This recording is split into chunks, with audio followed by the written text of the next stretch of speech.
G'day guys, welcome back to Cakes by Chopper. Today we have the TARDIS from Doctor Who, a special request by One Pot Chef Show here on YouTube. Dave's a great mate and he's gave me a lot of support with this channel, so thanks Dave. Start off by melting your white cooking compound chocolate. Add in some blue food dye to get it to the desired colour. Then you're going to add some rice malt syrup. This is just like corn syrup, it's available from Coles here in Australia. Mix it through, make sure the chocolate gets coated by this and you see it starts to turn tacky. Sort of like a taffy. Once it reaches that, put it out on some baking paper on your bench, smooth it out flat so it cools quicker, because you have to cool this at room temperature. You cannot put it in the fridge, there's no quick way around this. Trust me, I tried.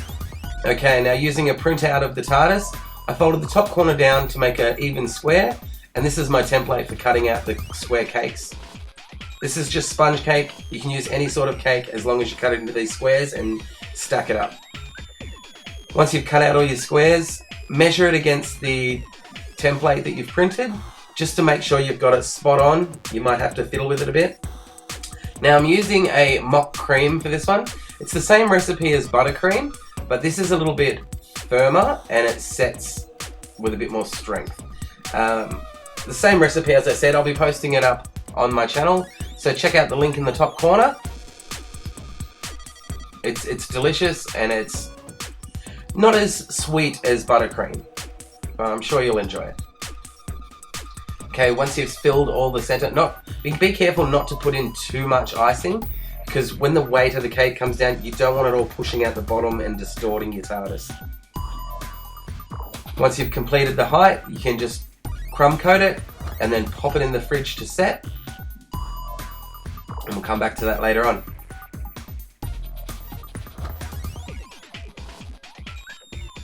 Once your moulding chocolate is set, give it a bit of a knead and then roll it out, because you're going to put your TARDIS stencil on top and then cut out 4 even shapes. This is what makes the stencil so easy. You can just put it on, cut it out and move along to the next one. You can see I just used a cake scraper, I don't know what to call that, a scraper.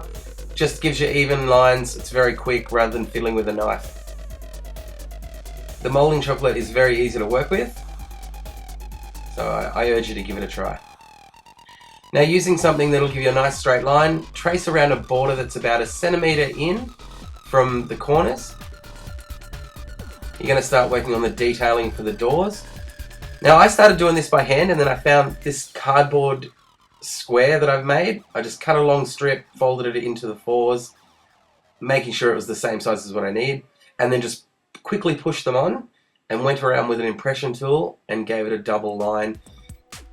It's just something that's quick and effective, because you don't want to spend too much time on this, because it's only a minute detail of the door. Now using some black gel dye, I put it on a piece of paper toweling and then smeared it over to give that door the rough look. You can go through with a small brush and then highlight the creases.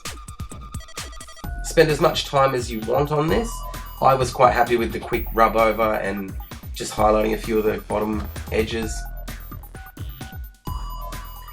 Now with some leftover moulding chocolate, I cut off these borders. These will go at the top of the cake. I used white fondant here that I'd cut into a square, measured it out with, you can see I cut the window out of the template, and then just used the impressions for the windows so I knew where to paint later. These will go in, you can see this is me cutting out the window. Now out of the moulding chocolate, I'm going to cut the windows out. This is where the white fondant will be pushed in later. It works a treat because the fondant's still a bit soft and pliable.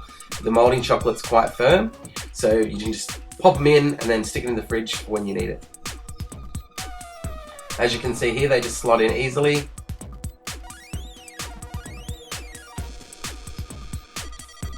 This was the quickest and easiest way I found to do it. Now once they've set, you can push them on and be sure to pinch the sides so it joins up.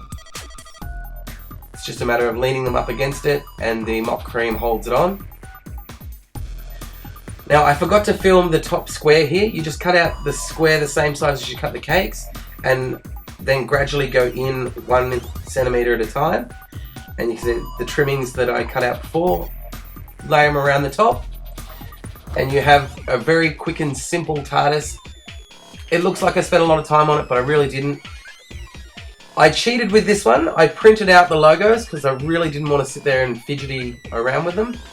So I just printed them out, cut them, and then they stick onto the moulding chocolate, no problems, and it looks awesome, I think. And there you have my version of the TARDIS. So Dave, once again, thank you so much for your support of this channel, and I'm sorry it's not a Dalek, but it's something Doctor Who, right? If you like this track in the background, please check out danosongs.com for your royalty-free music. And once again, guys, thank you so much for watching Cakes by Chopper. Check us out on Facebook. See ya.